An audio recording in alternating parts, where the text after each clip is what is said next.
Good day. I trust that you are doing very well. My name is Kelvin Mwanza, and today I will be sharing with you on a very important subject. And the desire of this program is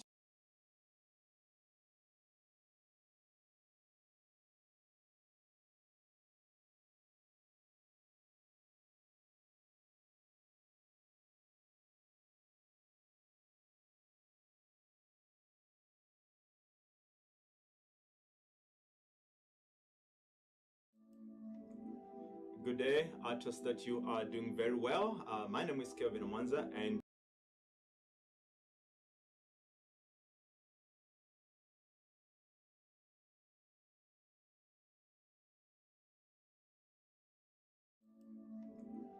Good day. I trust that you are doing very well. My name is Kelvin Mwanza, and today I will be sharing with you on a very important subject. And the desire of this program is just to enable you and encourage you and inspire you, because I believe that this year you have made a choice to be a better person, so that you are able to be more productive, achieve your goals, and have a good a good year at the end of it, actually. So today I'll be speaking about a very important subject, and that is how holding on hurts us even more. Sometimes we think that when we hold on to something, it will ultimately end up working. It's not everything that end up working because we are holding on, and because we've been cultured to be committed. We've been cultured to have perhaps long suffering. We've been cultured to have endurance, and we think that the more we suffer for something, the more we endure, and the more we hold on to something and are committed to something, at the end of it, it's going to actually work. Not everything requires a certain level of commitment to make it work, or there is no level of commitment, endurance, patience, and holding on that can transform a situation that is already dead into working out. If it wasn't meant to work out, no matter how much you hold on to a particular issue or something that you are holding on right now, doesn't really mean that it's going to be resolved at the end of the day. Maybe perhaps in the future I can do a video that talks about how to assess that truly it is time for you to quit. But I will focus today on actually helping you understand how holding on to something actually that is not supposed to be working end up hurting you as a person. So I'll talk about that, and I'll talk about what you can do to recover or to heal from your loss, or from you giving up on something that you thought it's going to work. So let's go into it. I believe that we hold on to relationships that we think are going to work, and sometimes I get questions asking to say, I love this person very much and I want this relationship to work. I'm willing to do everything to make it work, and I'm committed to making it work. And my response is always that and if it comes to relationship, nothing works on the commitment of one person. No matter how committed you are, no matter how loving, caring you are for that person, you cannot make that relationship work. So you have to make sure that you are actually, the decision to hold on is the right decision. It's not being done out of fear. Sometimes we have failed businesses. We have failed careers as well. Sometimes we fail as well in our academics and in our academics as well, yes. And sometimes we hold on to something that actually died a long time ago. Sometimes we hold on to the pain of the loss of the investment that we made that never turned out to work out well. Sometimes we hold on to business partnerships that are failing, and the decision to make of going separate way could be the right decision, but because we are so emotionally involved, so emotionally attached, we hold on to something thinking that our commitment to that partnership is going to make it work. I want to say to you that when you've done everything within your power to make something work, holding on perhaps might not be the best strategy. What could be the best strategy perhaps is that separate yourself from that item, from that issue, from that relationship, from that environment, and walk away. So perhaps you can have a better understanding of what's going on. Is there a need to go back? Because the more you hold on, the more you are going to affect yourself negatively. So I'll speak about four things, and four things that demonstrate to us how holding on actually hurts. I want to emphasize this, that in life we will face disappointment, we will face losses, we will face a number of things that cause us to actually feel immense pain, and the desire to hold on will be greater than the desire actually to walk away.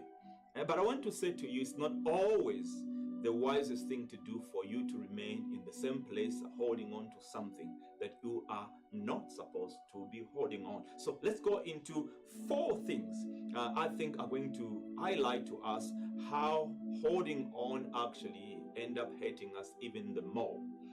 Number one, it prolongs the process of recovery. The more, for instance, if you're staying in a broken relationship, a broken partnership, a broken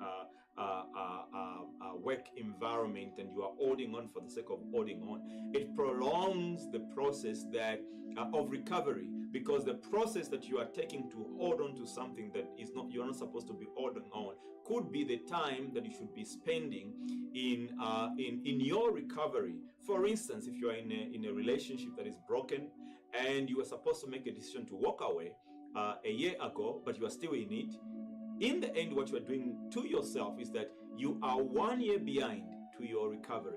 So instead of holding on to something that is hurting, that you're supposed to be letting go, you have to be thinking about the future, the way forward, your healing, your restoration. So when you hold on to something for so long, what you're doing is that you are actually prolonging your recovery. Point number two, when you hold on also to something that you are not supposed to be holding on, you are also wasting your resources, your energy. So the energy that you are using to try to bring to life something that is dead and completely gone, and the resources that you are using could have been the resources that you are using in rebuilding your life, rebuilding your businesses, rebuilding your relationships, because one relationship, one partnership, one career, one business never worked. So you have moved on and you have gone ahead to start afresh. But if you are delaying and you have overstayed in a situation it's supposed to be actually letting go, what you are doing is that you are wasting the resources, the energy, the time that is needed for you to start rebuilding your life. So the time that you go back to start rebuilding your life, you find that you're not going to have maybe certain things at your disposal to start rebuilding your life. So when you hold on to something for too long that you're not supposed to be holding on, you are actually wasting your resources that you are supposed to be using towards your recovery. The other important thing is it also robs you of opportunities, because while you are holding onto something, you may not see available opportunities for you. What you might be looking at is that you want your energy, your focus is on something that you want to work. In the process, what you are doing is that you are actually missing out on opportunities that are readily available for you, because you are filled, your time is filled, your focus is on one particular thing that you want to bring to life, even if it is totally impossible to bring that situation to life. So remember, every time you hold on to something that you're not supposed to be holding on, you are actually denying yourself of opportunities that are readily available for you. And it's important for you to be aware of this fact. So whenever you find yourself in a situation that you need to be walking away, think about the resources that you're going to waste. Think about the time that you are wasting that you should be using in terms of recovering. Think about the opportunities that you are also missing out. Point number 4, which is the last point, is that it damages your inner being. Think about the energy, the resources that get depleted in the process of trying to make something work that is not supposed to be, that you are actually meant to walk away from. So the more you embark on a journey of holding on and trying to make something work that you are supposed to be walking away from, you are actually affecting your inner being. Have you ever been in a situation? I've been in several situations where I thought this is going to work.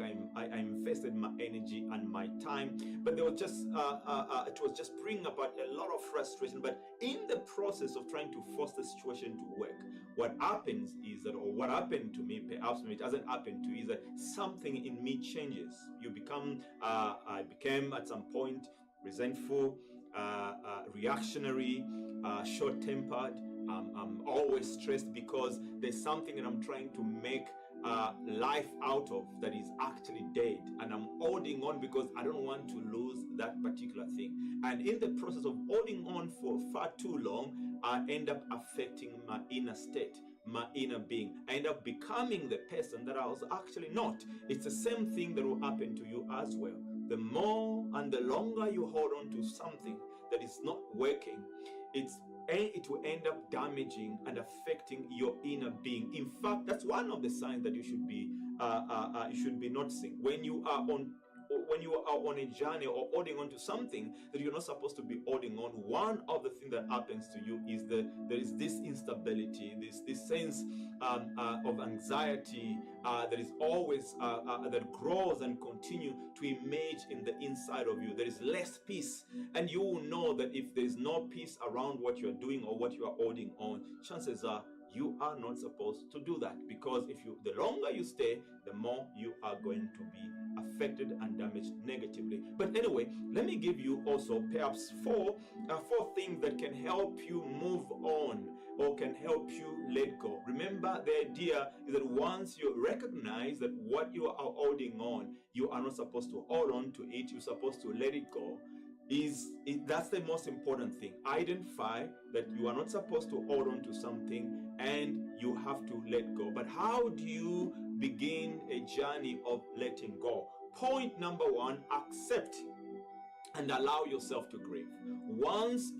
Because we don't want to grieve, we don't want to accept the loss, so we are likely to actually hold on to something because we don't want to deal with the grieving and the sense of loss of that particular thing. So you have to accept that it's okay to feel the pain. It's okay to feel all the emotions. It's okay to feel confused. It's okay to feel like the future, nothing that is going to work for you. It's okay to feel all that sort of emotions because they are a part and parcel of your healing and your restoration. So you have to accept and you have to allow yourself to grieve and allow all the emotions and the pain of your loss to actually be fully experienced, because if you avoid that, your recovery is not going to be a healthy one. Point number two, you have also to take full responsibility. Don't blame your partner in business of how bad they were. Don't blame your partner in that particular relationship that it was their responsibility and they contributed to what never worked. Don't blame anybody else. Take full responsibility for what happened and take ownership. See the mistakes. Maybe you saw the signs, but you ignored the signs. Take full responsibility of that, because if you do not take full responsibility, you are going to have a victim mentality. When you are a victim, recovery takes longer and becomes very difficult for you to recover. So point number two, take full responsibility. Point number three, learn from your experience, learn from your mistakes. So once you let go from something that never worked, gather the lesson, learn from that, never waste the storm, because you want to make sure that the next phase of your life, your business venture, your relationship, or whatever form of commitment that you are looking forward to get involved in, you want to make sure that you are more smarter, wiser, and more aware of what might go wrong, so that you can minimize the chances of you failing again. So it is important for us to always learn from the mistakes. So once you let go, you have accepted your emotions and what is going on. You've taken full responsibility. Reflect on the journey that you have had and capture some lessons so that going forward you can make better and wise decisions. Very important. Point number five. No, point number 4, never specialize your condition. You are not going to recover if you think that your condition is so special and unique. I believe that anything that has happened to you, that will happen to me, has happened to someone before. So there's nothing new under the earth. There's nothing new under the sun. Our experiences are shared experiences. Either you are going through it right now, it's either somebody just went through it right now, or it's either somebody just overcame it, or it's either somebody is about to go through the very thing that you are going through. Because when you specialize your condition, you are going to block yourself. You're going to begin to accept that your situation, because it's unique, there are no solutions that are available for you. When you specialize your condition, it becomes very, very difficult for you to actually overcome and rise above what you are going through. It also blocks you from looking and searching for wisdom and ways to recover, because you think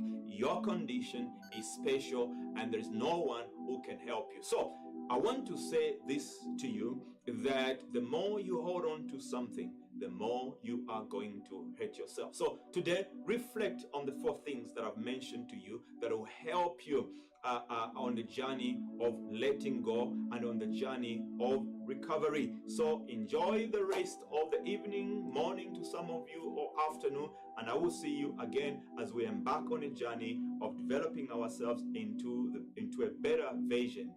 So enjoy the rest of the day, and I will see you again. Bye-bye.